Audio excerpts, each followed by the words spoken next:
ஓம் யோ பிரம்மாணம் விததாதி பூர்வம் யோ வை வேதாஹும் ச ப்ருஹுணோதி தஸ்மை தம்ஹ தேவமாத்ம புத்தி பிரகாசம் முமுக்ஷுர்வை சரணமகம் பிரபத்யே.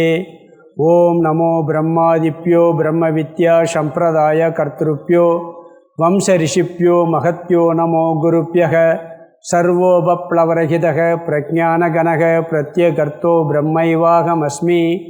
ஓம் பிரம்மானந்தம் பரமசுகதம் கேவலம் ஞானமூர்த்திம் துவந்த்வாதீதம் ககனசத்ருஷம் தத்துவமஸ்யாதிலக்ஷ்யம் ஏகம் நித்யம் விமலமஜலம் சர்வதி சாட்சிபூதம் பாவாதீதம் திரிகுணரகிதம் சத்குரும் தம் நமாமி.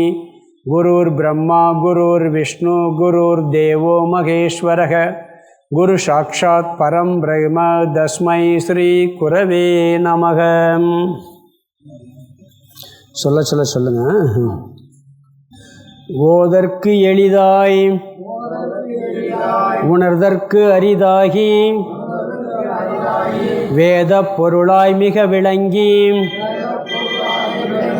தீதற்றோர் உள்ளுதரும் உள்ளம் ஒருக்குமே. வள்ளுவர் வாய்மொழி மாண்பு அகர முதல எழுத்தெல்லாம் ஆதி பகவன் முதற்றே உலகு கற்றதனால் ஆயபயன் என்கொல் வாளறிவன் நற்றால் தொழாரியனின் மலர்மிசை ஏகினான் மானடி சேர்ந்தார் நிலமிசை நீடு வாழ்வார் வேண்டுதல் வேண்டாமை இலானடி சேர்ந்தாருக்கு யாண்டும் இடும்பையில இருள் சேர் இருவினையும் சேரா இறைவன் பொருள் சேர் புகழ் புரிந்தார் மாட்டு பொறிவாயில் ஐந்தவித்தான் பொய்தீர் ஒழுக்க நெறி நின்றார் நீடு வாழ்வார் தனக்கு ஓமை இல்லாதான் தாழ் சேர்ந்தார் கல்லால் மனக்கவலை மாற்றலரிது அறவாளி அந்தணன் தாழ் சேர்ந்தார் கல்லால் பிறவாளி நீந்தலரிது கோளில் பொறியில் குணமிலவே என் குணத்தான் தாலை வணங்கா தலை பிறவி பெருங்கடல் நீந்துவர் நீந்தார் இறைவனடி சேராதார். நாம் ஒவ்வொரு பௌர்ணமிக்கும் இங்கே திருக்குறளுக்கு விளக்கம் பார்த்துக்கிட்டு இருக்கோம். இப்போ 3 பௌர்ணமியை 4 பார்த்துருக்கோம். 4 பௌர்ணமிக்கு ஒன்று அரண் வலியுறுத்தல் பார்த்தோம், தவங்கிற அதிகாரம் பார்த்தோம், கடவுள் வாழ்த்தை மட்டும் 2 கிளாஸ் பார்த்துருக்கோம். 8 குறளுக்கு விளக்கம் பார்த்துருக்கோம். இது வரைக்கும் போன பௌர்ணமிக்கு வரைக்கும் 8 குறளுக்கு விளக்கம் பார்த்துருக்கேன். இப்போ 9, 10 பார்க்கணும். திருக்குறளில் இந்த முதல் 4 அதிகாரங்கிறது வழிபாட்டு அதிகாரம். ஆக்சுவலாக அந்த முதல் 4 அதிகாரமே வழிபடுவதற்காக உள்ளது. பாயிரம் சொல்லுவாங்க. அதில் முதல்ல இறைவனுடைய தத்துவங்களெல்லாம் சொல்லி கடவுள்னா என்னன்னு சொல்கிறாரு, அதை வழிபடும் முறை என்ன, அதை வழிபடுவதால் வரக்கூடிய பயன் என்ன, இந்த மாதிரி நம்ம சாமிக்கு ஓங்காரசம் பிரித்து அதை விளக்கியிருக்கார். பரிமேலழகர் என்ன சொல்கிறாருன்னு சொன்னால், முதல் 2 அதிகாரத்தில் முதல் குறளில் கடவுளின் இருப்பு, கடவுள்னா என்னன்னு சொல்லப்பட்டிருக்கு, அதனுடைய காரணம், இந்த உலகிற்கெல்லாம் காரணமான தத்துவம். பிறகு 2வது அதிகார குறளில் கடவுள் அனைத்தையும் அறிந்தவர் அப்படிங்கிற கருத்து சொல்லப்பட்டிருக்கு. 3, 4, 5, 6 அதில் இறைவனை நினைத்தல், வாழ்த்துதல், அவன் வழியில் நிற்றல், அப்படியெல்லாம் இருந்தோம்னா முக்தி பெறுவோங்கிற கருத்து சொல்லப்பட்டிருக்கு. பிறகு 7, 8, 9 கடவுளை வழிபடவில்லை என்றால் ஏற்படக்கூடிய தோஷம் என்ன அப்படிங்கிறத சொன்னார். 10வது குறளில் கடவுளை வழிபட்டால் பிறவி பெருங்கடலை கடக்க முடியும்னு சொல்லியிருக்கார். நாம் 8 குறள் வரைக்கும் நாம் அர்த்தம் பார்த்துட்டோம். இதில் முதல் குறளில் கடவுள் லட்சணம் என்ன, கடவுள்னா யார், கடவுள்னா முதல்ல யாருன்னு தெரியணும். கடவுளை வழிபடுனா கடவுள் யாருன்னு தெரிஞ்சால் தானே வழிபட முடியும். அவர் எப்படிப்பட்டவன் தெரியும் பொழுது இந்த உலகத்திற்கு எல்லாம், இந்த அனைத்து பிரபஞ்சத்திற்கெல்லாம், நமக்கெல்லாம், அனைத்து உயிர்களுக்கெல்லாம் முதல் காரணமாக இருப்பவர். நாம் யார், நம்ம வந்ததுக்கு யார் காரணம்? நம்ம அம்மா அப்பா. நீ எப்படிப்பா வந்தேன்னு கேட்டால் ஏன் அம்மா அப்பா வழிபடணும்னு சொல்கிறோம்? அவங்க தான் நம்மளை உற்பத்தி பண்ணாங்க. நம்மளை படைச்சது யார்? அன்னையும் பிதாவும் முன்னறி தெய்வம்னு சொல்கிறதுக்கு காரணம் என்னென்னா, நம்ம வருவதற்கு காரணமாக இருந்தவர் தாயும் தந்தையும். இப்படியே போனோம்னா அவங்க வர்றதுக்கு யாரு காரணம், அவங்க வர்றதுக்கு யாரு காரணம், போய்கிட்டே போனால் அதே மாதிரி இந்த உலகம் வருவதற்கு யார் போனால் கடைசியில் போய் எங்கே நிற்கிதோ அதுதான் கடவுள். அவற்றிருந்து தான் எல்லாமே வந்திருக்கு. பூமி சூரியன்லேருந்து வந்தது. சூரியன் எங்கேருந்து வந்துச்சுன்னு சொன்னால் நெபுலாக்கள்ங்கிற வாயு கூட்டத்தில் கிரகங்கள்லாம் தோன்றுச்சு. வாயு கூட்டம் எங்கேருந்து வந்துச்சு? ஆகாசத்துலேருந்து வந்துச்சு. ஆகாசம் எங்கேருந்து வந்துச்சு? கடவுள்கிட்ட வந்துச்சு. கடவுள் எங்கேருந்து வந்தார்? கடவுள் எங்கேருந்து வந்தார்னு கேட்டால் அதாவது ஒரு காரணம் சொன்னோம்னு வச்சுக்க. கடவுள் இயற்கையிலிருந்து வந்தார் அப்படின்னு சொல்லிக்கிறோம்னு வச்சு, இயற்கை எங்கே இருந்து வந்தது கேள்வி கேட்கணுமா? சரி, அதுக்கு ஒரு காரணம், ஏதோ ஒரு எக்ஸ் இதிலிருந்தே வந்துச்சு. அது எங்கேருந்து வந்துச்சு? இதுக்கு பேர் அனவஸ்தா தோஷம்னு பேர். இது எண்டே இருக்காது. அதனால தான் அதுக்கு உதாரணமாக ஆனாவை சொன்னார் அவர். அகர முதல எழுத்தெல்லாம் சொன்னார். ஆ என்பது எல்லா எழுத்துக்களுக்கும் முதல் எழுத்து. ஆவுக்கு முதல் எழுத்து என்னன்னு கேட்டால் என்ன சொல்வீங்க? சொல்ல முடியுமா? அதே முதல் எழுத்தும்போம். அது மாதிரி எல்லாவற்றுக்கும் காரணமாக இருப்பவர். இது முதல்ல. 2வது குறளில் கடவுள் யாருன்னு கேட்டால் வாளறிவன் சொன்னார். ஞாபகப்படுத்துகிற 8 குறளையும் சுருக்கமாக. வாள் அறிவன் கற்றதனால் ஆயபயன் என்கொல் வாளறிவன் நற்றால் தொழார் எனின்னார். இதில் வாள் அறிவன் சொன்னால் சர்வைக்கன் அர்த்தம். உனக்கு எவ்வளோப்பா தெரியும், என்ன படிச்சிருக்க? நான் 5ஆம் கிளாஸ் படிச்சிருக்கேன், கொஞ்சம் தெரியும். எனக்கு மெக்கானிக் தெரியும், எனக்கு இன்ஜினியரிங் தெரியும், எனக்கு டாக்டர் எம்பிபிஎஸ் படிச்சிருக்கேன், எம்எஸ் படிச்சிருக்கேன், எம்டி படிச்சிருக்கேன். டாக்டர்கிட்ட போய் நீங்கள் கேளுங்க, என்ன டாக்டர் பண்ணிக்கிட்டு இருக்கீங்க? ப்ராக்டிஸ் பண்ணிக்கிட்டு இருக்கேன் பாரு. 50 வருஷம் டாக்டர் தொழில் பார்த்துருப்பார். அவர் என்ன சொல்ல, எப்பயுமே நான் டாக்டர் வேலை பார்க்குறேன்னு சொல்கிறதே இல்லை, ப்ராக்டிஸ் பண்ணுறேன். 80 வயசுக்காரர் ப்ராக்டிஸ் பண்ணுறேன்னே சொல்கிறார். ஏன்னா இன்னும் அதில் எவ்வளோ செய்ய வேண்டியது எவ்வளோ இருக்குது. எந்த டாக்டரை கேளுங்க. நான் ராசகரன்ட்டே போயிருந்தேன், என்ன ப்ராக்டிஸை நிப்பாட்டிட்டேன்னாரு. அப்போ படிக்க பாருங்கள், படிச்சுக்கிட்டே இருக்கலாம், போய்கிட்டே இருக்கு, எண்ட்லெஸ். இவருக்கு இது தெரியும், அவருக்கு அது தெரியும். கடவுளுக்கு எறும்புலேருந்து பிரம்மா வரைக்கும் எல்லா ஜீவராசிகளும் என்ன பண்ணிக்கிட்டு இருக்காங்கன்னு தெரியும். டோட்டல் சிசிடிவி கேமரா அவர் தான். நீ எங்கள் வீட்டில் உறங்கிக்கிட்டு இருந்தாலும் சரி, என்ன தப்பு பண்ணாலும் சரி, நல்லது செஞ்சாலும் சரி, எல்லாம் பார்த்துக்கிட்டு இருக்கிறது யார்? அது மட்டும் இல்லை, நம்மளுக்கு இந்த ஜென்மத்திலே கொஞ்சம்தான் தெரியும். இந்த ஜென்மத்திலே கொஞ்சம்தான் தெரியும். 10 வருஷத்துக்கு முன்னாடி ஞாபகம் இருக்காது. நீ பிறந்ததுலேருந்து இப்போ வரைக்கும் உள்ள டோட்டல் லிஸ்ட்டு அவர் கம்ப்யூட்டரில் இருக்குது. யார் கம்ப்யூட்டரில்? கடவுள். நம்ம ஒரு ஆள் மட்டும் இல்லை, எறும்புலேருந்து பிரம்மா வரைக்கும் அத்தனை ஜீவராசிகளினுடைய அத்தனை ஜென்ம வாசனைகளும் சேர்ந்துருக்கு. கோடானு கோடானு ஜென்மங்கள் இருக்கு. புத்தர்கிட்ட கேட்டாங்களாம். புத்தர் சொன்னாராம், எனக்கு 500 ஜென்மம் ஞாபகம் வந்துச்சுன்னு சொன்னாராம். அப்போ அவருக்கு 500 ஜென்மத்துக்கு முன்னாடி உள்ளது தெரியலை. அப்படி தானே அர்த்தம்? 500 ஜென்மம் ஞாபகம் வந்துச்சுன்னு சொன்னால் அப்போ 500 ஜென்மத்துக்கு முன்னாடி உள்ளது தெரியலேன்னு அர்த்தம். ஆனால் ஆண்டவனுக்கு அப்படி இல்லை. அது மட்டும் இல்லை, இந்த பூமியில் நடுவில் என்ன இருக்குன்னு தெரியாது.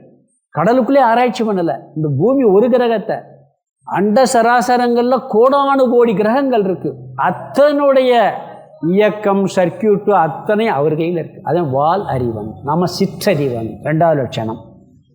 அவரை வழிபடும் முறை என்னன்னு சொன்னால், அவரை பற்றிய நூல்களை படிப்பதே அவரை வழிபடுவது. பயன் என்னன்னா, தெய்வீகமான தத்துவத்தை, கடவுள் தத்துவத்தை புரிந்து கொள்ள முடியும். 3வது குறள், மலர்மிசை ஏகினான் மானடி சேர்ந்தார் நிலமிசை நீடு வாழ்வார். உள்ளத்திற்குள் உரைபவன், எங்கும் நிறைந்தவனாக இருந்தாலும் எல்லா ஜீவராசிகளுக்கு உள்ளும் இருதயத்தில் இருந்து கொண்டு எல்லாவற்றையும் ஆட்டுவித்து கொண்டிருக்கின்றார். நம்ம எல்லா மலர்மிசை ஏகினான், நம்ம இதய தாமரைன்னு சொல்லுவாங்க, அதுக்குள்ளே பகவான் இருந்துக்கிட்டே இருக்கார். நம்மளுக்கு தெரியலை. நம்ம ஆட்டு வைக்கிறதெல்லாம் அவர் தான்.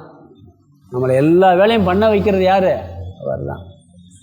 இப்போ பஞ்சதசியில் ஒரு கிளாஸ் எடுத்தேன். அதில் ஒரு சப்ஜெக்ட் வந்தது, அனைத்தும் ஆண்டவனுடைய செயல், நம்முள் இருந்து கொண்டு அவரே ஆட்டு வைக்கிறார். கெட்டது செய்கிறது யார்? என்னை அப்போ கெட்டதும் அவர் தானே செய்ய வைக்கிறாரு, நல்லதும் அவர் தானே செய்ய வைக்கிறார். மேலோட்டமாக பார்த்தா நம்ம என்ன சொல்லணும்னு சொன்னால், அவர் ஆட்டு வைக்கிறார், நம்ம ஆடுவோம்னு சொல்கிறோம், உண்மைதான். ஆனால் ஒரு நம்மளுக்குள்ளே இருந்து தீயதை செய்ய வைக்கிறதும் கூட அவர் தான், அதுக்கு தண்டனை கொடுக்கறதும் அவர். டோட்டல் எல்லாமே அவர் தாங்கிற கருத்தில் சொல்லப்பட்டது. நான் போன இதில் சொன்னேன், துரியோதனை ஒரு ஸ்லோகன் சொல்கிறான். என்ன சொல்கிறான் தெரியுமா? இது எல்லாத்துக்கும் வசதியாக தப்பாக எடுத்துக்கிற ஒரு கவனமாக புரிஞ்சுக்கிற இந்த அர்த்தத்தை மகாபாரதத்தில் சொல்கிறான். என்ன சொல்கிறான்னா, தர்மத்தை பற்றி போசிக்கிறாங்க துரியோதனன்ட்ட. நீங்கள் யாரும் எனக்கு போதிக்காதீங்க, எனக்கு எது தர்மம்னு தெரியும், ஆனால் என்னால் தர்மப்படி நடக்க முடியவில்லை. எனக்கு எது அதர்மம் என்று தெரியும், ஆனால் என்னால் அதர்மத்திலிருந்து விலக முடியவில்லை. எனக்குள் ஏதோ ஒன்று இருந்து கொண்டு இப்படி செய்ய சொல்லிக்கிறதுங்கிறான். வசதியாக போச்சு, தப்பு பண்ணிட்டு கடவுளையும் ஜெயிச்சோன்னு சொல்லிடலாம். கவனமாக அப்போ தண்டனை கொடுக்குறதா கடவுள் ஏற்றுக்கிட்டா சொல்லலாம். துரியோதனுக்கு தண்டனை கொடுத்தா அப்போ அவர் தானே. துரியோதனுக்கு அந்த எண்ணம் வரலைன்னா மகாபாரத யுத்தம் நடந்திருக்குமா? இந்த பாரத போரில் இவ்வளோ ஜனத்தொகை குறைஞ்சிருக்குமா? துரியோதனுக்கு சகுனிக்கு அப்படி ஒரு எண்ணம் வரலைன்னா அது கிருஷ்ணருக்கு அங்கே என்ன வேலை? யோசிச்சு பாருங்க.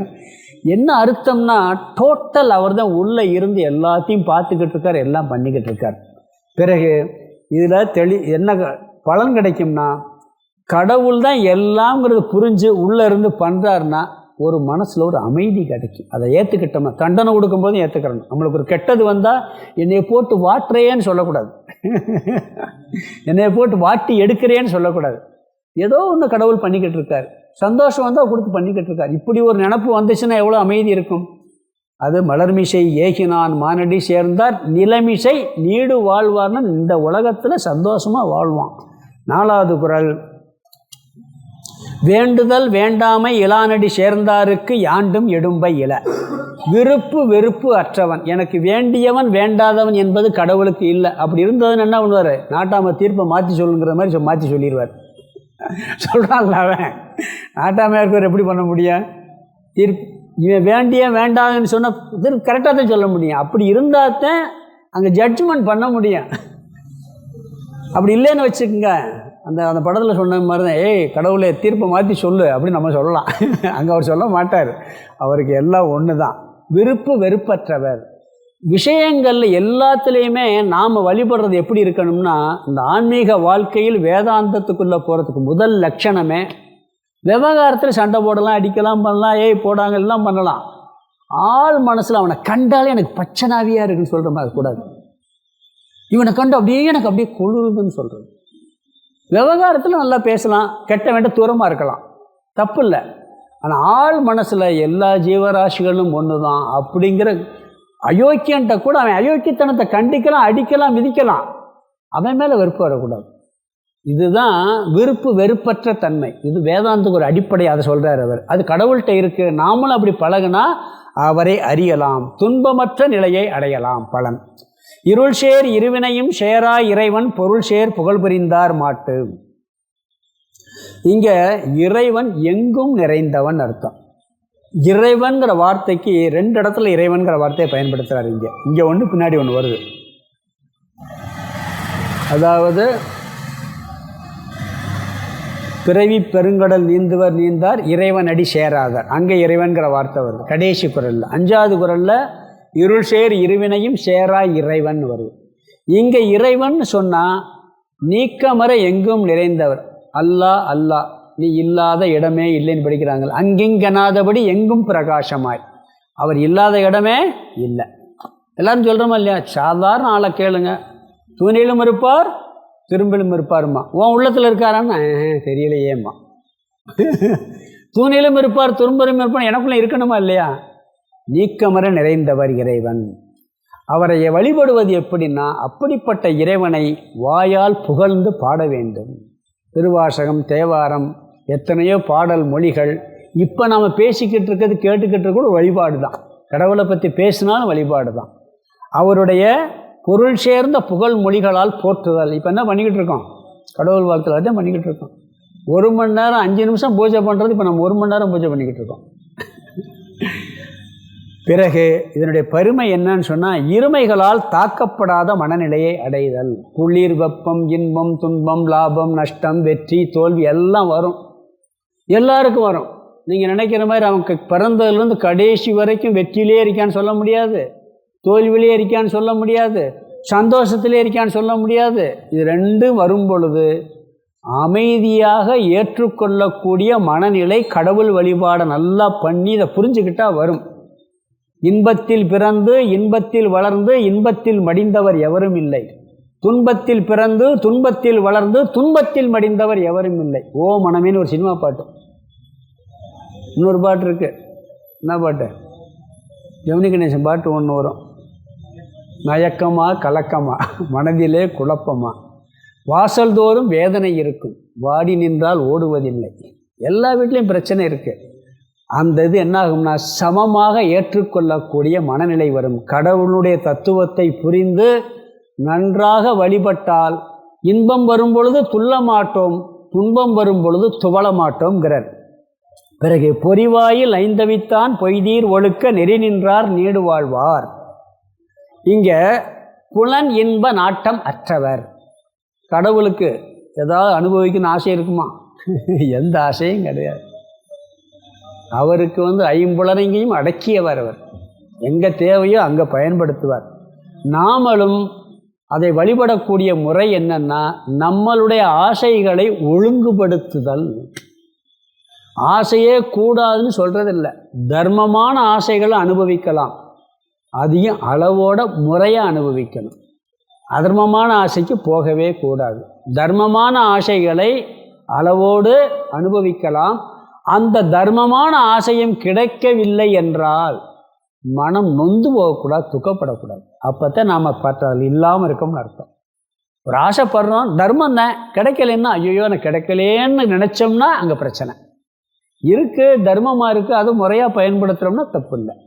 ஆனால் அதையும் அளவுக்கு அதிகமாக பண்ணாலும் தப்பு, கிடைக்கலைன்னா துக்கப்பட்டாலும் தப்பு. இது நாம் அப்படியெல்லாம் இருக்கிறது ஒரு வழிபாடுங்கிறார். இதில் இப்படி இருந்தோம்னு சொன்னால் நம்ம மனசில் நீண்ட காலம் ஒரு அமைதி ஏற்படும். கிடைக்கலன்னு துக்கம் வருமா? வராதில்ல. அது ஒன்று. பிறகு தனக்கோமை இல்லாதான் தாழ் சேர்ந்தார்கல்லால் மனக்கவலை மாற்றல் அரிது. அங்கே சர்வஜ்ஞன்னு பார்த்தோம் கடவுளா, வாளறிவன்கிறதுக்கு. இங்கே தனக்கோமை இல்லாதான்னா சர்வ சக்திமான்னு அர்த்தம். அவனன்றி அணுவும் அசையாது. எல்லா இயக்கமும் அவன் தான் பண்ணிக்கிட்டு இருக்கார். அவரை போல் இப்போ நான் இருக்கேன், எனக்கு வீரம் பெருசாக இருக்குன்னு சொன்னால் என்ன சொல்லலாம்? அவனுக்கு வீர சிங்கம் மாதிரி இருக்கான்னு சொல்லலாம். ஏன்னா இதை விட சிங்கம் உயர்ந்த வீரம் உள்ளது. ஒரு ஒப்புதல் சொல்லணும்னா அதோட உயர்ந்ததை சொல்லிட்டு அது மாதிரின்னு சொல்லுவோம். ஒரு ஒற்றுமையை ஓம சொல்லணும்னா கடவுளை விட வேறு ஏதாவது பெருசு இருக்கா? அப்போ அவருக்கு எப்படி ஓமானம் சொல்ல முடியும்? எல்லாத்துக்கும் ஓமானம் சொல்லலாம், அவரை போல இவரை போலன்னு. கடவுளுக்கு யாரை போலன்னு சொல்லுவீங்க? அப்படி சொன்னால் அவர் தான் கடவுளாகிடுவார். எதை அவமானம் சொல்லும் அது கடவுளாயிடும். அதனால் அவர் தான் எல்லாம். இந்த பூமியில் பாருங்கள், இயக்கம், அதாவது நான் அசைந்தால் அசையும் அகிலம் எல்லாமேன்னு பாட்டில் படிப்பார். அப்படியே எல்லாம் நிற்கும். இந்த பூமியை 365 நாளைக்கு ஒரு தடவை சூரியனை சுற்றுது. 24 நேரத்துக்கு தன்னைத்தானே சுற்றுது. யார் சுத்த வச்சா? இது மட்டும் இல்லை, இந்த அண்ட சராசரங்களில் அத்தனை கிரகங்கள், கோடானு கோடி நட்சத்திரங்கள், அதை சுற்றி கோடானு கோடி கிரகங்கள், ஒரு முறையான ஒரு இயக்கம் நடந்துக்கிட்டு இருக்குது.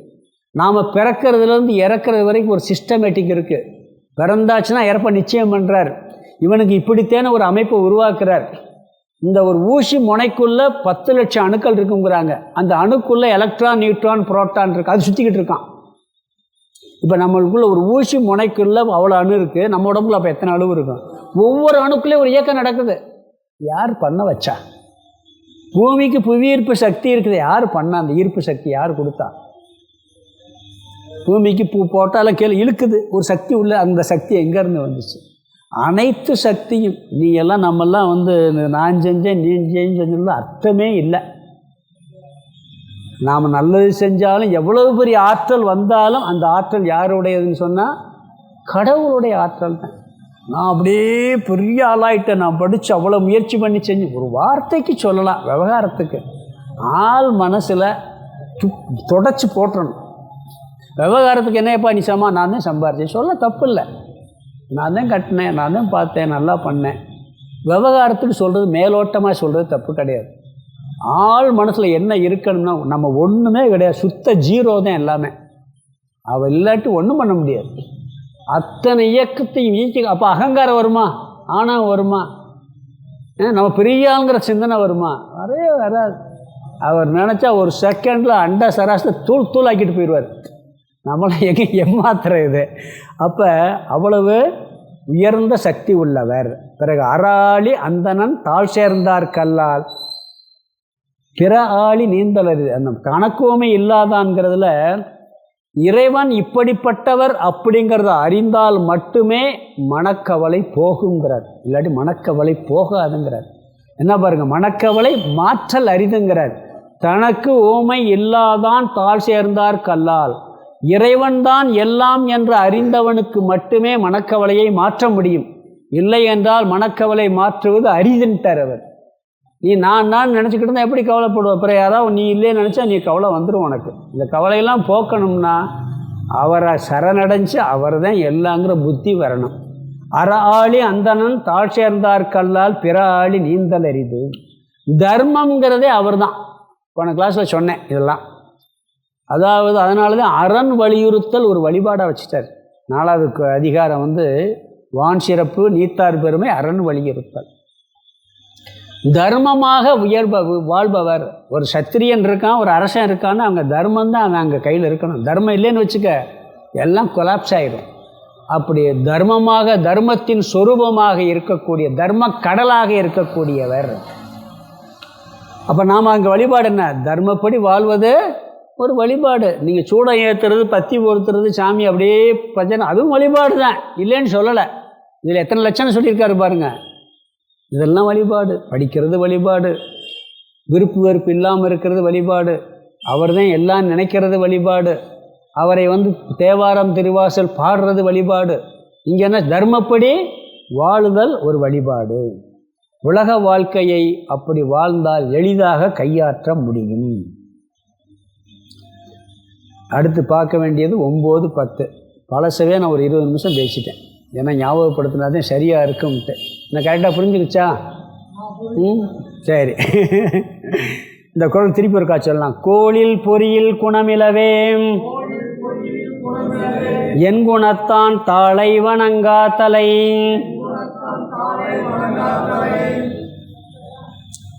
இங்கே கோளில் பொறியில் குணமிலவே என் குணத்தான் ஒரு லட்சணம் சொல்கிறார். கடவுளுக்கு என்ன லட்சணம் சொல்கிறாரு? என் குணத்தான். 8 குணங்களை உடையவன்.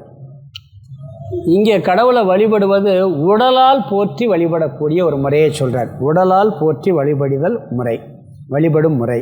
பிறகு பலன் என்னன்னு சொன்னால், இந்த உடலே புனிதமானதாக மாறிவிடுங்கிறார். 8 குணம் என்ன? முதல்ல கடவுள் என் குணத்தான் சொல்கிறார். ஒருத்தர் என்ன சொல்கிறாருன்னா, ஒரு ஆசிரியர் விளக்கு எழுதும் போது இது வரைக்கும் 8 லட்சணம் சொன்னார். இந்த 8 குறளை சொன்னார். உலக முதல்வன், வாளறிவன், மலர்மிசை ஏகினான், வேண்டுதல் வேண்டாமை இலான், இறைவன், பொறிவாயில் ஐந்தவித்தான், தனக்கோமை இல்லாதான், அராளி அந்தணன் 8 குணம் சொன்னார். இந்த 8 இப்படி எடுத்துக்கலாம். அப்படிப்பட்ட எண் குணங்களை உடைய கடவுள்னு எடுத்துக்கலாம். இன்னொன்று இருக்குது. எப்படின்னு சொன்னால், என்ன சொல்கிறாங்கன்னு சொன்னால், அதாவது இறைவனுக்கு 8 லட்சணம் சொல்லுவாங்க. தன் வயன் ஆதல், அதாவது அவர் சுதந்திரமானவர், எதையும் சாராதவர்னு அர்த்தம். கடவுள் யார்? நம்மளுக்கு சுதந்திரம் இருக்கா? நம்மளுக்கு சுதந்திரம் இருக்கா? ஃப்ரீடம் இருக்கா? இல்லை. நான் நினச்சா போகலாம், காரில் ஏறலாம், இங்கே வரலாம், பேசலாம், பேசாமல் இருக்கலாம். மேலோட்டமாக பார்த்தா சுதந்திரம் இருக்குது. மேலோட்டமாக பார்த்தா, உண்மையிலே பார்த்தா சுதந்திரம் நம்மளுக்கு கிடையாது. எனக்கு ஏதோ ஒரு சக்தியை கொடுத்து இந்த இடத்துல எனக்கு போய் பேசுன்னு வச்சிருக்காரு அவர்.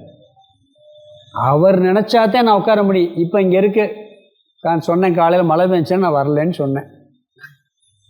அந்த மழை சாதாரண மழையாக இல்லாமல் காற்று புயலும் அப்படியே பயங்கர காற்று அடிக்குது, இடி இடிக்குது, மின்னல் விழிக்குது, லைட்லாம் ஆஃப் ஆகி போச்சு. பேச முடியுமா? பேச முடியுமான்னு கேட்குறேன்.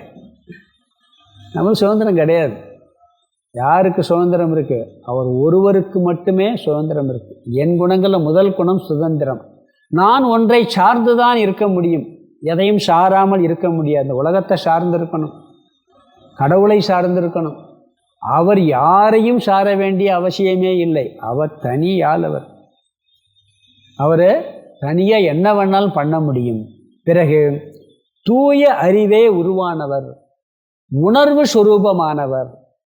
நம்மளுக்கு உணர்வு இருக்குது, நம்மளுக்கு அறிவு உணர்வு இருக்குது. இந்த உணர்வுல யாருடைய உணர்வுன்னு சொன்னால் அவருடைய உணர்வுலேருந்து வந்து சைதன்யம் சொல்வோம். அப்படிப்பட்ட உணர்வு சுரூபமானவர்.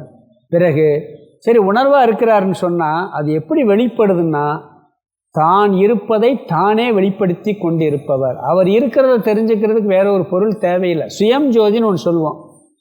இப்போ நான் படிக்கணும்னா என்ன வேணும்? வெளிச்சம் வேணும், லைட் வேணுமா இல்லையா? லைட்டு வேணும், கண்ணு வேணும்.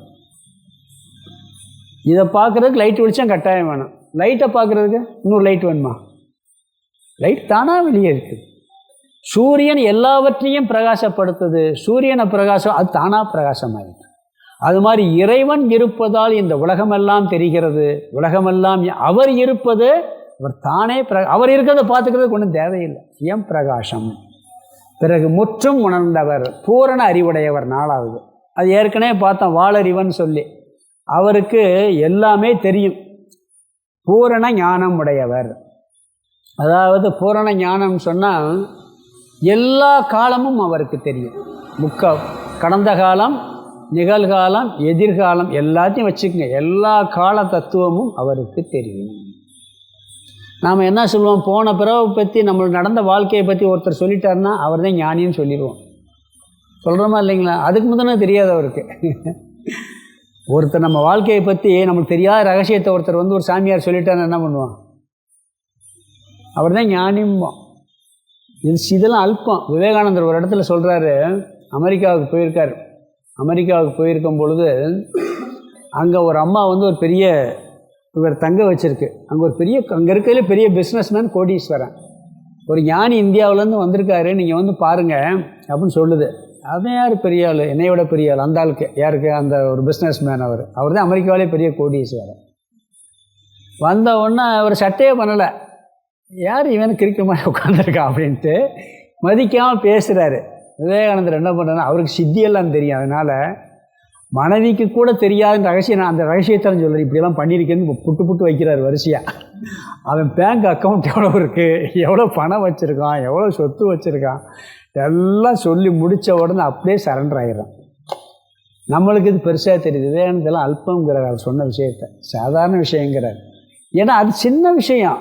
இவர் எல்லாத்தையும் தெரிஞ்சு வச்சிருக்கிறார். 8 குணங்கள் முற்றும் உணர்ந்தவர். பிறகு இயல்பாகவே பற்றுதல் அற்றவர். பற்றுக பற்றற்றான் பற்றினை, பற்றுக அப்பற்றை விடற்குன்னு சொன்ன மாதிரி பற்றே இல்லாத ஒரே நபர் யாருன்னா கடவுள் தான். 8 குணங்களில் 1. பிறகு எல்லையற்ற கருணை உடையவர், பேரருள் உடையவர். பிறகு பேராற்றல் உடையவர், சர்வசக்திமான் பார்த்துட்டான். எல்லையில்லாத ஆனந்தம் உடையவர். அவருடைய ஆனந்தம் துக்கம் வராத ஆனந்தம். நம்ம ஆனந்தம்ல எப்படி இருக்கு? மின்னல் போல் வருது ஆனந்தம். இந்த மின்னல் வெளிச்சம் எப்படி வரும்? ஒரு செகண்ட் வந்துட்டு போயிடும். அப்படி தான் நம்மளுக்கு சந்தோஷம் வருது. பிறகு துக்கமாகத்தே இருக்குது. ஆனால் உண்மை என்ன தெரியுமா? நம்மளுமே அந்த ஆனந்த ஸ்வரூபந்தான். நம்முடைய உண்மையான ஸ்வரூபமே ஆனந்த ஸ்வரூபம். இதில் ஒரு லாஜிக் சொல்கிறேன். நாம் என்ன சொல்கிறோம் தெரியுமா? வாழ்க்கையில் நாம் படாத கஷ்டம் எல்லாரும் படுறோம்னு சொல்லிக்கிட்டே இருக்கோமா இல்லையா? நம்மளுடைய சொரூபம் எதுவோ அதில் தான் அதிக நேரம் இருக்க முடியும். நம்மளுடைய சொரூபம் எதுவோ அதில் நம்மளால் அதிக நேரம் இருக்க முடியும். சொரூபம் இல்லாததில் அதிக நேரம் இருக்க முடியாது. நம்மளுடைய சொரூபம் கடவுளுடைய சொரூபம் ஆனந்த சொரூபம். நீங்கள் ஒரு நாளைக்கு நான் வந்து இந்த 1 மாதமாக அவ்வளவு துக்கப்பட்டேன்னு சொல்லுவீங்க, பொய். அதை மாதிரி ஒரு அண்டப்புழு உலகத்தில் கிடையாது. எவ்வளோ பெரிய சோகம் வரட்டும், ஒருத்தர் இறப்பு வந்திருக்கட்டும், நம்மளுக்கு வேண்டிய ஒரு இறப்பாக இருக்கட்டும், எத்தனை நேரம் அழுதுருவீங்க? எவ்வளோ நேரம் அழுவீங்க? கொஞ்ச நேரம் அழுதுன்னா கடவுளே மயக்கத்துக்கு கொண்டு போயிடுவார். ரொம்ப சோகம் வந்துச்சுன்னா என்ன பண்ணுவார்? மயக்கம் போட்டுச்சுன்னா அங்கே என்ன பண்ணுவான்? ஒன்றும் தெரியாது, சந்தோஷமாக மயங்கி கிடப்போம். இல்லாட்டி தூங்கிடுவோம். தூங்கும்போது சந்தோஷமாக துக்கமா? ஒரு நாளைக்கு எவ்வளோ நேரம் தூங்குகிறோம்? 6 மணி நேரம் 8 மணி நேரம். 6 மணி நேரங்கிறது வச்சுக்கிறோமே, அப்போ எத்தனை பங்கு ஒரு நாளைக்கு? 4ல் 1 பங்கு. கட்டாயம் சந்தோஷமாக இருக்கமா இல்லையா? மிச்சம் 18 மணி நேரம் அழுதுகிட்டே இருக்கீங்க இல்லையே. ஏதோ கொஞ்ச நேரம் அழுகிறது அப்படின்னு நினச்சிக்கிட்டு இருக்கோம். ஏன்னா நம்மளுடைய சுரூபம் ஆனந்தம். ஆனந்தத்தை மறைக்கிற நேரம் தான் துக்கம் வருது. அதனால் பெரும்பாலும் எல்லோரும் சந்தோஷமாக தான் இருக்காங்க. சில பேர் ஒரு 2 மாதம் தூங்கவே இல்லைம்மா, அப்படி இருக்கவே முடியாது. 5 நிமிஷம் தூங்குமா முழிச்சிருப்பான், 5 நிமிஷம் தூங்குவோம், அப்படித்தான் முழிச்சு வர முடியும். அப்போ அந்த 5 நிமிஷம் ஆனந்தத்தில் தான் இருப்போம். அதனால் இவர் இந்த துக்கமே கலவாத ஆனந்தம் உடையவர் கடவுள், எல்லையற்ற ஆனந்தம் உடையவர். இப்படி 8 குணங்களை உடையவர். இன்னொரு கருத்து இருக்கு, அட்டமா சித்தி உடையவர்னு சொல்லி 8 சித்திகள் இருக்குது. அந்த சித்தியெல்லாம் எது? அவருடையது. அணுபோலையும் சுருங்க முடியுமா? இது ஒரு சித்தியா? இவ்வளோ பெரிய உடம்பு வச்சுக்கிட்டு கண்ணுக்கு தெரியாமல் மூட்டாய்க்கிற முடியுமா? இல்லை யாரும் பார்க்க முடியும் மலையளவுக்கு உயர்ந்து பெருசாகிக்கிற முடியுமா? சித்தியில் சில பேர் பண்ணுறாங்க. ஆஞ்சநேயர்லாம் பெரிய ஆகிறாரா இல்லையா? அது சித்தியில் அந்த மாதிரி எல்லாம் பண்ண முடியும். பெரிய உருவமாகுதல், பிறகு வெயிட்டே இல்லாமல் இருக்கிறது, பிறகு ரொம்ப வெயிட் ஆகிக்கிறது, தூங்க முடியாமல். துளசியை போட்டவுடனே பெருமாள் என்ன பண்ணார்? எல்லா வெயிட்டையும் வைப்பான், இடம் இறங்க. துளசியை போட்டோம் டப்பக்கு இறங்கிடுவார். அப்போ துளசிக்கு எவ்வளோ வெயிட்டை கொடுக்குறாரா இல்லையா? இந்த துலாபாரம் ஒரு இதெல்லாம் காமிப்பான். அந்த வெயிட் ஆக்கிறது அவர் தான், வெயிட் இல்லாமல் ஆக்கிறது அவர் தான். பிறகு அவர் நினச்சா சித்தியில் இன்னொன்று இங்கே இருக்கான், டக்குன்னு சந்திரனுக்கு போனோம்னா டக்குன்னு போயிடுவார். எண்ணிய மாத்திரத்தில் அந்த இடத்த அடையக்கூடிய சக்தி. இதெல்லாம் ஒரு சித்தர்கள் பண்ணுறாங்க. அதுவும் அவர்கிட்ட இருக்குது அப்படின்னு சொல்கிறாங்க. பிறகு பக்தர்கள் கேட்டதை கொடுக்கும் சக்தி உள்ளவர், ஆளும் தன்மை, வசப்படுத்தும் தன்மை. இப்படி 8 விதமான சித்திகள், 8 விதமான குணங்களை உடையவர். சரி, அதனால தான் எண்ணுதற்கு அரியவர், எண்ணுதற்கு எட்டா எழிலார் களல் இறைஞ்சி விண்ணிறைந்து மண்ணிறைந்து மிக்காய் விளங்கொழியான்னு சொல்லி திருவாசகத்தில் பாடினார். சரி, இவரை வழிபட்டால் என்ன பலன், வழிபடலைன்னா என்ன? இதில் எதிர்முறையில் சொல்கிறார். கோளில் பொறியில், அதாவது கோளில் பொறியில் குணமிலவே என் குணத்தான் தாளை வணங்கா தலை. கடவுளை வழிபடலைன்னா, இப்படிப்பட்ட ஆற்றல் உள்ளவரை நம்ம வழிபடலைன்னா என்ன தோஷம் வரும் சொல்கிறார். இப்போ நாம் என்ன ஒன்று, நம்மளுக்கு தெரிஞ்சவர் ஒருத்தர் இருக்கார், பெரிய ஒரு அரசியல்வாதி இருக்கார், அவர் பக்கத்திலே இருக்கோம், அவருக்கு மரியாதை செலுத்தல என்ன பண்ணுவார்? நம்மளுக்கு ஏதாவது கெடுதல் தானே வரும். நம்மளை என்ன பண்ணுவார்? குழந்தை தூக்கி அனுப்பிச்சுட்றாரா இல்லையா? ஒரு சாதாரண ஒரு சக்தி உள்ளவர் இருக்கார், ஊரில் பெரியவர் இருக்கார், அவருக்கு மரியாதை பண்ணி அவருக்கு முக்கியத்துவம் கொடுக்கலைனாலும் நமக்கு அது என்ன ஆகுது? மோசமாக போயிருதா இல்லையா? இவ்வளவு பெரிய சக்தி உள்ளவரை நீ நினைக்காமல் இருந்தேன்னா எப்படி ஆகும்னு சொல்கிற. கோளில் பொறியில் குணம் இலவே. இப்போ கண் இருக்குது, பார்க்குற சக்தியே இல்லை, என்ன பிரயோஜனம்? கை இருக்குது, தூக்க முடியலை. கால் இருக்குது, நடக்க முடியலை. வாய் இருக்குது, பேச முடியலை. காது இருக்குது, கேட்க முடியலை. அந்த கோளில், அந்த இந்திரியங்களில் அதற்கு உண்டான சக்தி இல்லவில்லை என்றால் அது என்ன பிரயோஜனம்? என்ன செத்த பெணம் மாதிரி. உண்மையா இல்லையா? ஏதோ ஒரு படத்தில் சொல்லுவான், நின்றுட்டு இருப்பான், காலில் புத்தும்பான், உட்காந்தா மூலம்பான், காது இந்த காது கேட்கலம்பான். வடிவேல் ஷோக்கில் ஒரு வடிவேல் இவன் விவேக் ஷோக்கில் வரும். அது மாதிரி எல்லா இந்திரியங்களும் இருந்து அது ஒன்று கூட செயல்படலைன்னா இதுக்கு இந்த உடம்புக்கு பேர் என்ன பேர்? நடைப்பினம் தான் சொல்லுவோம். நீ இப்படிப்பட்ட இறைவனை வழிபடவில்லை என்றால் உன் உடம்பு இருந்தாலும் நடைப்பினம்ங்கிறார். கோளில் பொறியில் குணமிலவே. உடம்புல அதுக்குண்டான சக்தி இல்லாட்டி எப்படியோ, என் குணத்தான் தாளை வணங்கா தலை. அப்படிப்பட்ட 8 குணங்களை உடைய இறைவனை நீ வழிபடவில்லை என்றால் என்ன தோஷம் வரும்? உடம்பு இருந்து பிரயோஜனம் இல்லைங்கிறார். அது மட்டும் இல்லை, இங்கே என்ன சொல்கிறாருன்னா தாளை வணங்கா தலை. மற்ற இடத்துலலாம் பார்த்தீங்கன்னா எப்படி சொல்வார் சொன்னால், உள்ளத்தால் மலர்மிசை ஏகினான் மானடி சேர்ந்தார்பார். ஒவ்வொருத்தர் பிறகு வந்து புகழ்ந்து பாடு, இருள் சேர் இருவினையும் சேரா இறைவன் பொருள் சேர் புகழ் புரிந்தார் மாட்டு. வழிபடுற முறை புகழ்றது, தர்மப்படி வாழ்கிறதெல்லாம் மன சம்மந்தப்பட்டு சொல்லிகிட்டு இருப்பார். வாயினால் புகழ்றதெல்லாம். இங்கே மட்டும்தான் உடம்பால் நீ அவரை வழிபடணுங்கிறார். இங்கே என்ன சொல்கிறாரு? உடம்பாலே நீ தலையை வணங்கி நமஸ்காரம் பண்ணி வழிபடணும். இன்னிசை வீணையர் யாழினர் ஒருபால் இருக்கொடு தோத்திரம் இயம்பினர் ஒருபால் தொழுகைய துண்ணிய பிணைமலர் கையினர். கோயிலில் சொல்கிறார் பாருங்க, மாணிக்கவாசர் படிக்கிறார். இன்னிசை வீணையர் யாழினர் ஒருபால் இருக்கொடு தோத்திரம் இயம்பினர். வாயில் பார்க்கிட்டு இருக்காங்களாம்.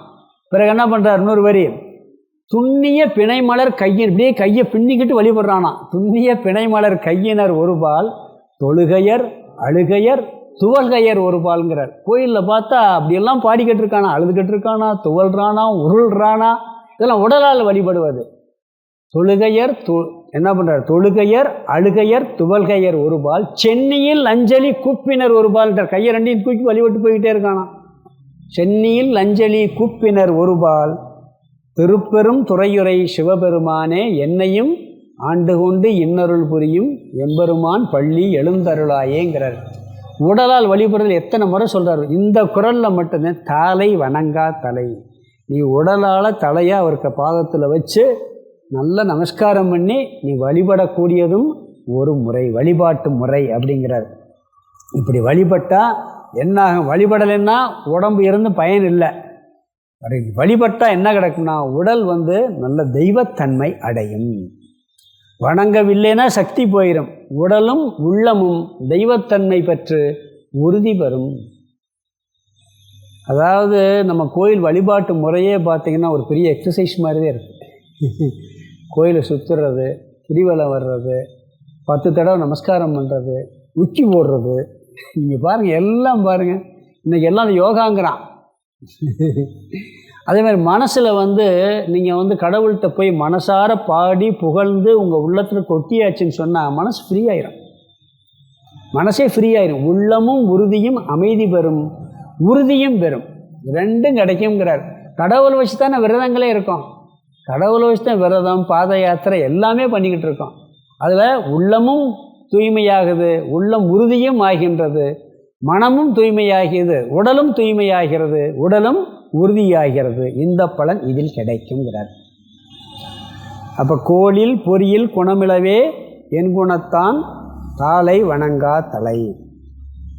இந்த ஒரு மந்திரமே இருக்குது. தேவர்கள்ட்ட என் கண்கள் நன்கு பார்க்கும் சக்தியை வேணும், காது நல்லா கேட்கட்டும், உடம்பு ஆரோக்கியமாக இருக்கணும், வழிபாடே இருக்குது.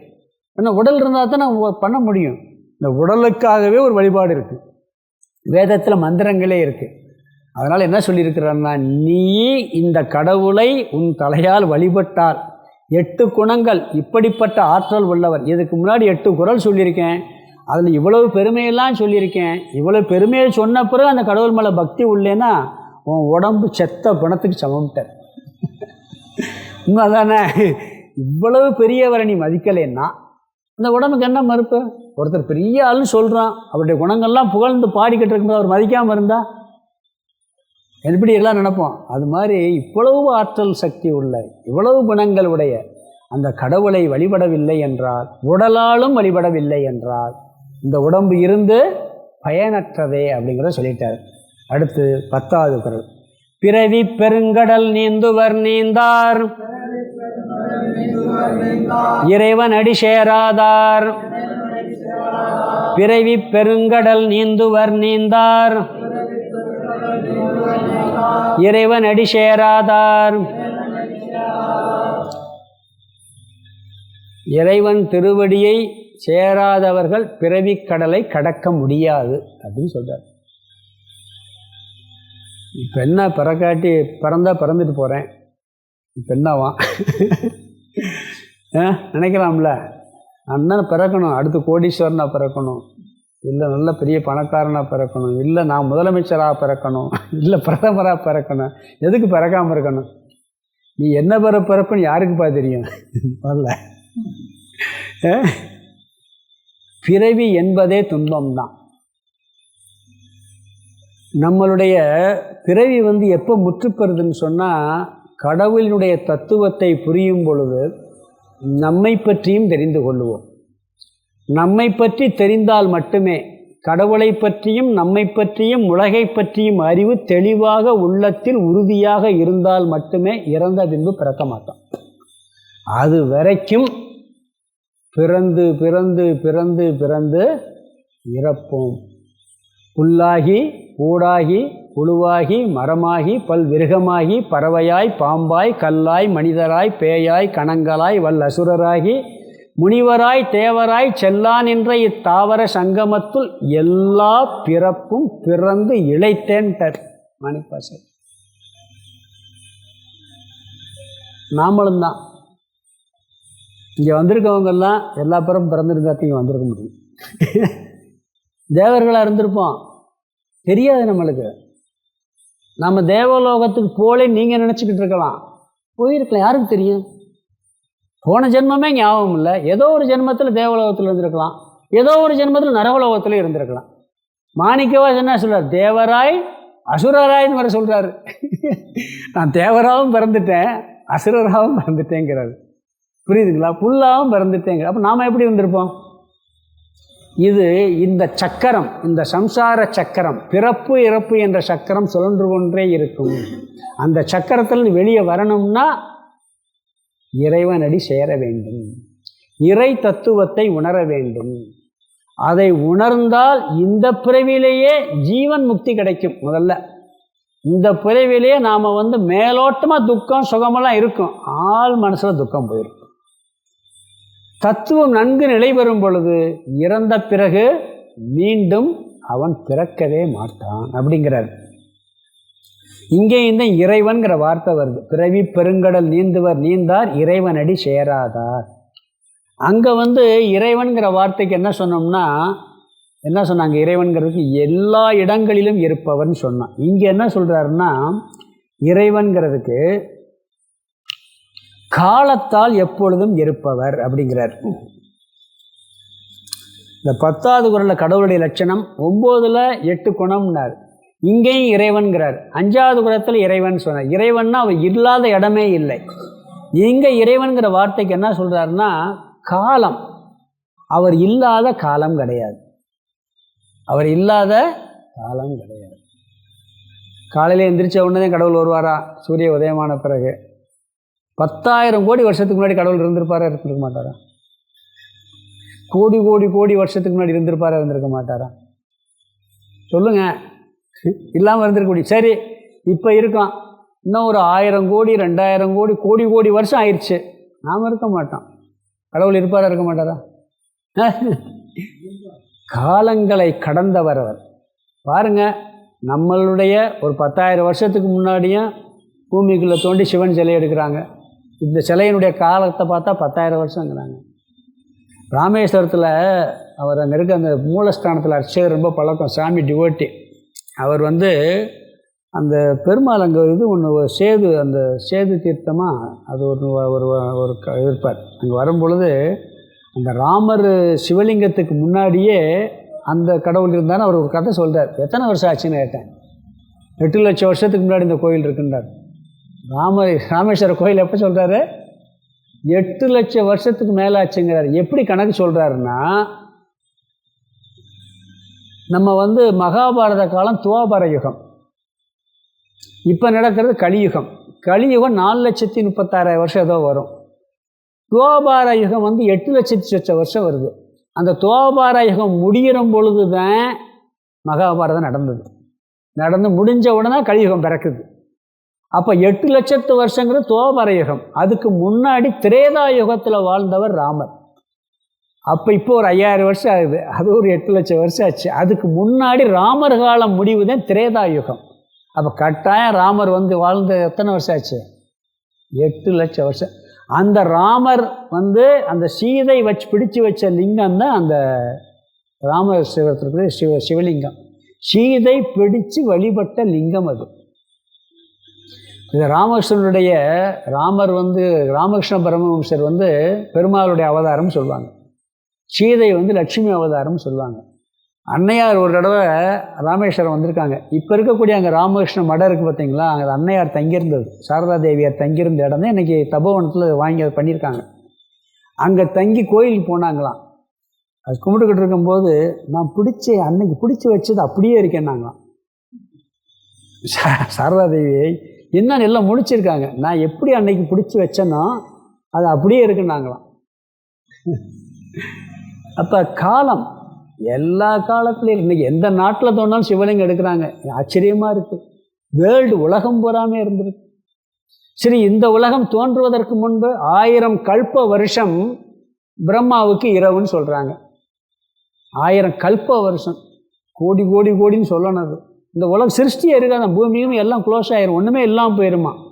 சந்திரன் சூரியன் எல்லாம் இல்லாமல் போயிடும். ஒரு 1000 கல்ப வருஷம் இருக்காதான், பிறகு 1000 கல்ப படைக்கிறாராம்.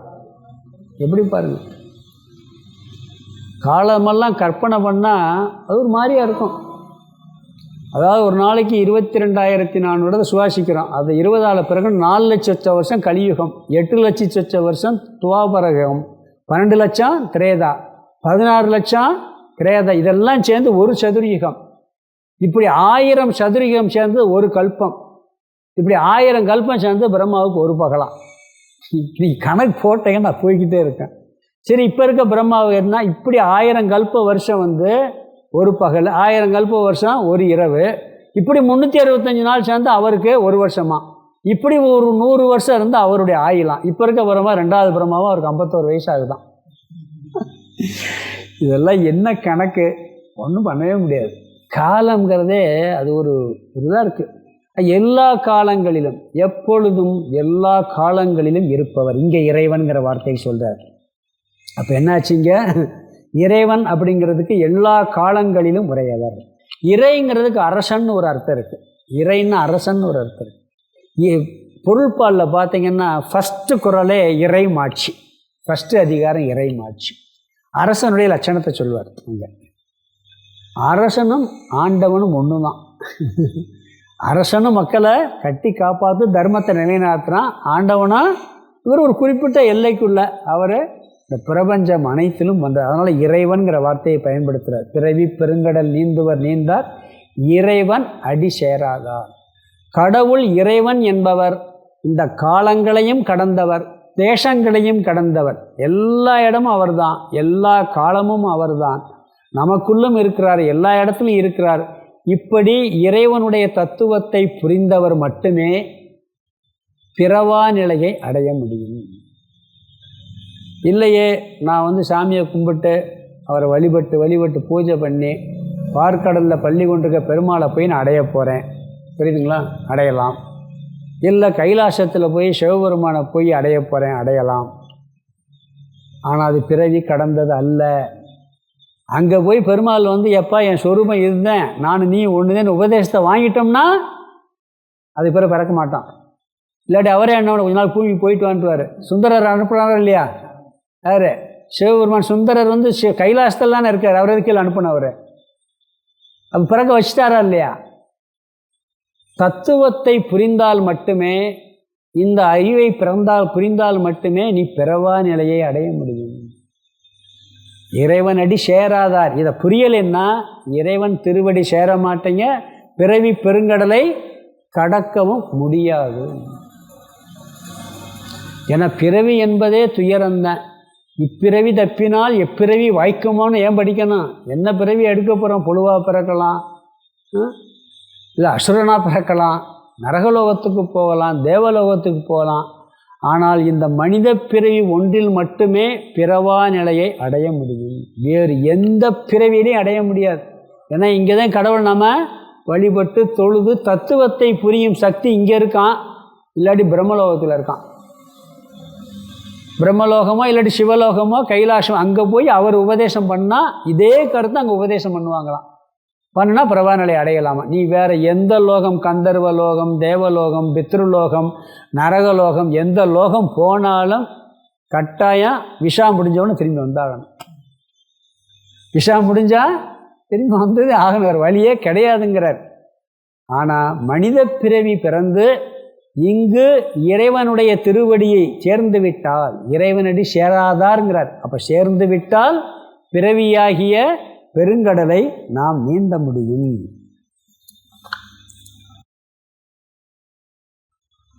இங்கே வழிபடுற முறை என்ன சொல்கிறாங்கன்னா, நம்ம சாமி சொல்லும் பொழுது, இறைவன்கிறதுக்கு எல்லா காலங்களிலும் இருப்பவர்னு சொன்னார். அப்போ கால தத்துவத்தை புரிந்து டயத்தை கரெக்டாக கடைப்பிடிக்கணும். புரியுதா? இறை வழிபாடுங்கிறது டயத்தை கரெக்டாக கடைப்பிடிக்கணும். சாமி போய் நாமாவளி சொல்லிக்கிட்டு இருப்பார். இப்போது ஆரம்பத்தில் ஒரு 10 நிமிஷம் இன்ட்ரடக்ஷன் சொல்லுவார், அது பிறகு போய்க்கிடலாம்.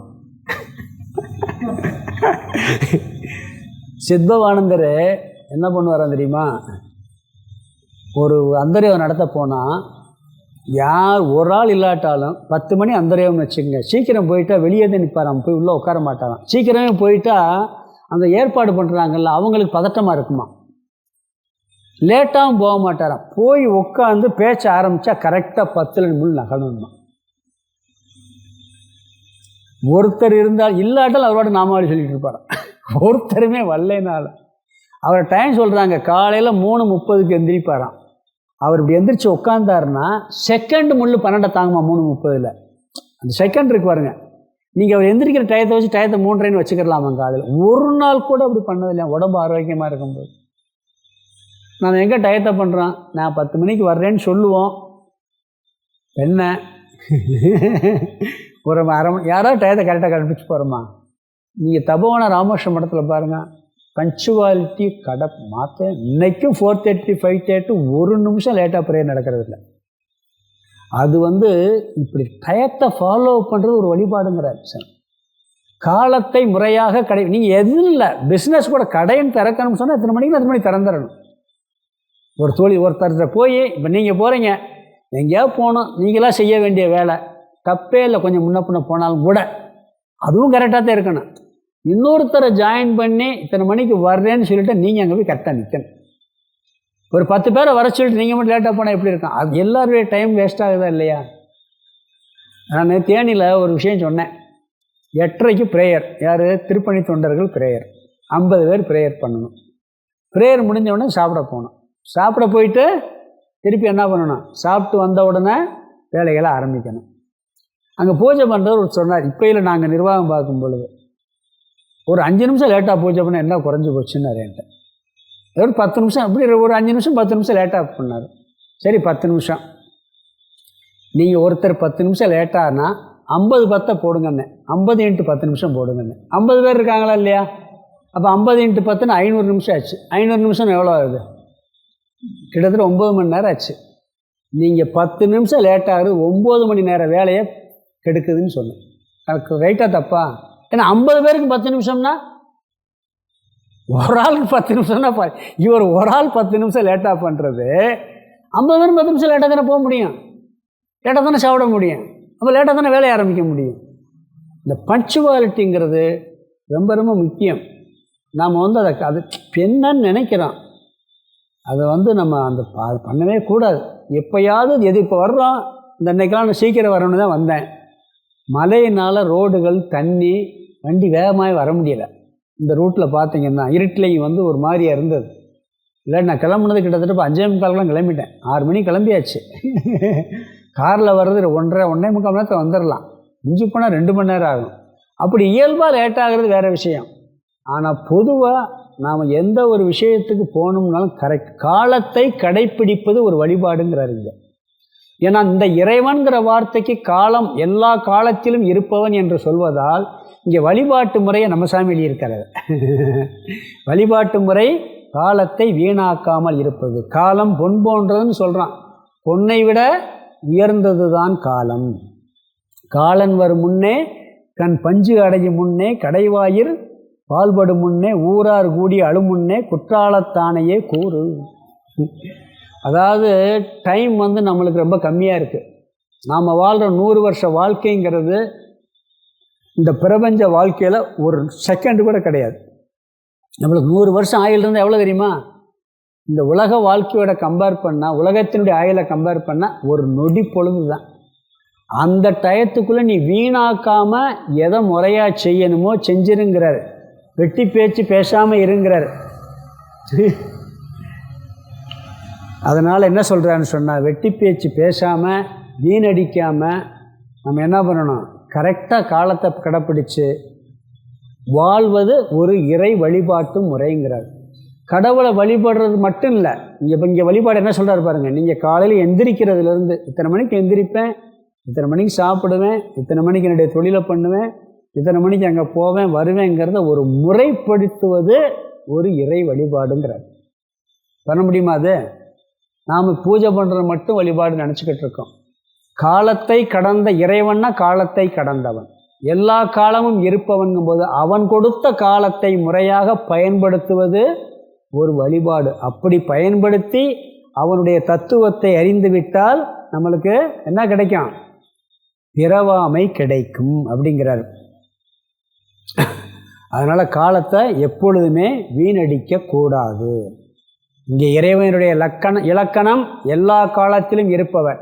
வழிபடும் முறை காலத்தை முறையாக பயன்படுத்துதல். அப்படி பயன்படுத்தினா என்ன கிடைக்கும்னா, பிறவியாகிய பெருங்கடலை கடக்க முடியும். இந்த வெறும் வெட்டி பேச்சு திண்ணை பேச்சு வீரரெல்லாம், நம்ம ஒரு பாட்டு இருக்கேன், என்ன அண்ணாச்சின்னு ஒரு பாட்டு, ஒரு எம்ஜிஆர் பாட்டு. அது மாதிரி வெட்டி பேச்செல்லாம் பேசாமல் அதான் பிறகு அதனால் என்ன சொல்கிறாருன்னு சொன்னால், அதாவது வள்ளுவர் நம்மளுடைய வாழ்க்கையவே சொல்கிறார். உறங்குவது போலும் சாக்காடு, உறங்கி விழிப்பது போலும் பிறப்பு. இருக்கிற டைம் கொஞ்சம்தான். அந்த டயத்துக்குள்ளே என்ன முறையாக செய்யணுமோ, இறைவனை வழிபடணுமோ அப்படி வழிபட்டோம்னு சொன்னால் அந்த பிறவி பெருங்கடலை கடக்க முடியும். இது கடவுள் வாழ்த்து. 10 குறளுக்கு அர்த்தம் பார்த்தாச்சு. சுருக்கமாக ஒரு சில வார்த்தைகளை சொல்கிறேன். முதல் குறளில் கடவுளின் இலக்கணம் அவரே மூல முதல் காரணம். வழிபடும் முறை அவரை அறிவுபூர்வமாக சிந்திப்பதே ஒரு வழிபாடு. இதில் பலன் என்ன, தன்னம்பிக்கை கிடைக்கும் அப்படிங்கிறாங்க. பிறகு 2வது குறளில் அவர் சர்வஜன், அனைத்தையும் அறிந்தவர். அங்கே வழிபடக்கூடிய முறை அருள் நூல்களை படித்தல், ஓதுதல், அதெல்லாம் வழிபடும் முறை. வழிபாட்டின் பயன் தெளிந்த தெய்வீகத்தை பற்றிய அறிவையும் பெறுதல். 3வது குறள் கடவுளின் இலக்கணம் அந்தர்யாமி, நம்மளுடைய உள்ளங்களில் உறைந்து இருப்பவர். பிறகு அவரை பற்றி உள்ளத்தில் ஆழ்ந்து சிந்திப்பது ஒரு வழிபாடு. பிறகு அதன் பலன் என்னென்னா, நீண்ட காலம் நிம்மதியாக வாழ முடியும். 4வது குறள் விருப்பு வெறுப்பற்றவர் இறைவன். நாம் வழிபடும் முறை விருப்பு வெறுப்பை குறைத்து கொள்ளுதல். விருப்பு வெறுப்பு முழுசாக நீங்கிறது ஞானம் ஞானில் நிலை பெற்றாத்தான் நீங்க. அது வரைக்கும் இருக்கும் குறைக்கலாம். அது ஒரு வழிபாட்டு முறை. துன்பமற்ற நிலையை அடைவது அதனுடைய பலன். 5வது குறள் இருள்சேர் இறைவனையில், இங்கு இறைவன்கிற வார்த்தை இந்த குறளில் வருது. எங்கும் நிறைந்தவர், அங்கு எல்லா காலமும் இருப்பவர், இங்கு எல்லா இடத்திலும் இருப்பவர். அவரை எப்படி வழிபடுவது? பொருள் சேர்ந்த புகழ்மொழிகளால் பாடுதல் ஒரு வழிபாடு. பிறகு இதனுடைய பலன் என்ன கிடைக்கும் சொல்கிறான்னு சொன்னால், இருமைகளால் தாக்கப்படாதது. வெற்றி தோல்வி லாபம் நஷ்டம் புகழ் இகழ் இதில் தாக்கப்படாத மனதை பெற முடியும். 6 பொறிவாயில் ஐந்தவித்தான். அதில் பொறிவாயில் கடவுள் புலனின்ப நாட்டம் இல்லாதவராக இருப்பதால் நீயும் புலனின்ப நாட்டம் இல்லாதவனாக அதை கட்டுப்படுத்தி ஒழுங்குபடுத்தி முறைப்படுத்தி வாழ கற்றுக்கொள்வது ஒரு வழிபாட்டு முறை. அதிலும் நீண்ட காலம் அமைதியாக வாழும் பலன் கிடைக்கும். 7வது குறள் தனக்கு ஓமை இல்லாதான், அவர்தான் சர்வசக்தி உள்ளவர், எல்லாம் அவர்தான், அவரை மீறி நம்மளால் ஒன்று கூட பண்ண முடியாது. பிறகு வழிபடும் முறை ஒப்பீடுகளை விட்டு விடுதல். அவனை மாதிரி நான் இல்லை, என்னை விட அவன் பெரிய ஆள், நான் அவனை விட குறைஞ்சவன், ஏன்னா கடவுள் தான் எல்லாமே, அவருக்கு மேலே ஒரு ஆள் இல்லை. அதில் இந்த கம்பேரிசன் இருக்குது பார்த்தீங்களா, நான் சுப்பீரியாரிட்டி இன்ஃபீரியாரிட்டின்னு ஒரு தாழ்ந்தவன்கிற எண்ணமும் தேவையில்லை, உயர்ந்தவன்கிற எண்ணமும் தேவையில்லை. இது ஒரு வழிபாட்டு முறை. இப்படி எண்ணத்தை நீக்குவது ஒரு வழிபாட்டு முறை. பலன் மனக்கவலை நீங்குதல். 8வது குறள் அராளி அந்தணன், தர்மத்தின் கடலாக விளங்குபவர், தர்மஸ்வரூபமாக விளங்குபவர் கடவுள். அது வழிபடும் முறை தர்மத்தை கடைப்பிடித்து வாழ்வதே ஒரு வழிபாடு. பலன் உலக வாழ்க்கையை எளிதாக கையாளுதல். 9 கோளில் பொறியில் குணமிலவே, 8 குணங்களை உடைய இறைவனை நீ வழிபடவில்லை என்றால் இந்த உடம்புல எல்லா உறுப்பு இருந்து ஒரு சக்தியும் இல்லாமட்டு எப்படி போகுமோ அப்படி போயிடும். வழிபட்டேன்னு சொன்னால் இந்த உடல் ஆரோக்கியம், உள்ள ஆரோக்கியம், உடல் உறுதி, உள்ள உறுதி இரண்டும் கிடைக்கும். பிறகு அப்படிப்பட்ட இதுவரை சொல்லப்பட்ட இறைவன், எல்லா காலங்களிலும் இருக்கக்கூடிய இறைவனை நீ வழிபட்டு பிறவி என்ற துன்பத்தை கடக்க வேண்டும். கடந்து இறைவனடி சேர்ந்தால் பிறவி என்ற துன்பத்தை கடக்க முடியும் சொன்னார். இங்கே இறைவன்கிற லட்சணம் எல்லா காலத்திலும் இருப்பவர். காலத்தை முறையாக பயன்படுத்துவது ஒரு வழிபாடு. அதன் பலன் பிறவியாகிய பெருங்கடலை கடக்க முடியும். இது கடவுள் வாழ்த்தில். கடவுள் வாழ்த்து அப்படின்னு சொன்னால், வாழ்த்துங்கிறதே வழிபடுதல்னு அர்த்தம். நமச்சிவாய வாழ்க, நாதந்தாள் வாழ்கன்னு சொல்கிறார். இந்த வாழ்த்துவது அது ஒரு வழிபாடு. கடவுள் வாழ்த்துன்னு முதல்ல சொல்லிட்டாரு. அடுத்த வழிபாடு என்ன சொல்ல போகிறாரு? இயற்கை வழிபாடு. அடுத்த வழிபாடு என்னது? இயற்கை வழிபாடு. இயற்கையில் பஞ்சபூதம் இருக்குது. முக்கியமான பூதம் இது நீர் தான். எல்லா கிரகத்துலேயும் மண் இருக்குது, ஆகாசம் இருக்குது, அக்னி இருக்குது, வாயு இருக்குது. தண்ணி இல்லை. தண்ணி இல்லாட்டி அங்கே வாழ முடியாது. அதனால் இயற்கை வழிபாடில் என்ன பண்ணிட்டாரு? வான் சிறப்பை வச்சுட்டார். வான் சிறப்பில் என்ன பண்ணிட்டாருன்னு சொன்னால், வான் சிறப்புக்கு முடிஞ்ச பிறகு நீத்தார் பெருமை. இந்த உலகத்தில் துறவிகள் கடவுளுக்கு சமம்னு சொல்லி அந்த ஒரு பெருமையை சொல்லி அந்த துறவிகளை வழிபடுவதற்கு நீத்தார் பெருமைன்னு வச்சார். பிறகு தர்மத்தை வழிபட வேண்டும் என்பதற்காக அரண் வலியுறுத்தல் வச்சு இந்த பாயிரத்தில் 4 சொல்கிறாரு. நாம் கடவுள் வாழ்த்தை பார்த்துட்டோம், அரண் வலியுறுத்தல் பார்த்துட்டோம். 2 அதிகாரம் இருக்குது, அதை அடுத்து பார்ப்போம். ஓம் பூர்ணமத பூர்ணமிதம் பூர்ணாத் பூர்ணமுதச்யதே பூர்ணஸ்ய பூர்ணமாதாய பூர்ணமேவாவசிஷ்யதே. ஓம் சாந்தி சாந்தி சாந்தி. ஹரி ஓம். ஆதிகுருநாத சுவாமிக்கு ஜெய்.